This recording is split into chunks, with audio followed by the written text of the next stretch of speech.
రామచిలుకల్ని చూసింటారు అనల్లా చూసే ఉంటారులే చిన్నగున్నప్పటి నుండి. ఇంకా గప్పట్లేనైతే బొచ్చాడు కానొచ్చేది, కానీ ఇప్పుడు ఈ మధ్య కాలంలో కానొస్తలేవు. అంటే రామచిలుకల్ని మనం బయటికనే చూసినాం, కానీ అవి అంత అందంగా ఉంటాయి. రామచిలుకలు చూస్తుంటే బాగా అనిపిస్తుంటది, ప్రశాంతంగా కూడా అనిపిస్తుంటది.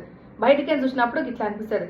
అదే రామచిలుకలు దాని గూటిలకు పోయినప్పుడు ఎట్లుంటది, దాని గూటిని ఎట్లా కట్టుకున్నది, దాని గుడ్లని ఎట్లా కాపాడుకుంటది, దాని సంతానం అంతా ఎట్లుంటది మీకు చూపిద్దాం అనుకున్నా. ఈ వీడియో చూడండి.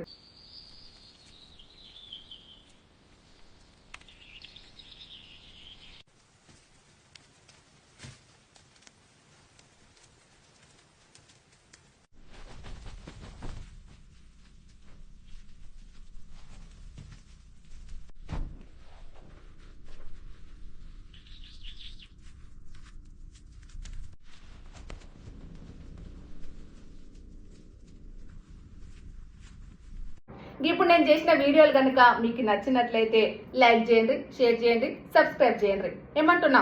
సరే మరి, బాయ్.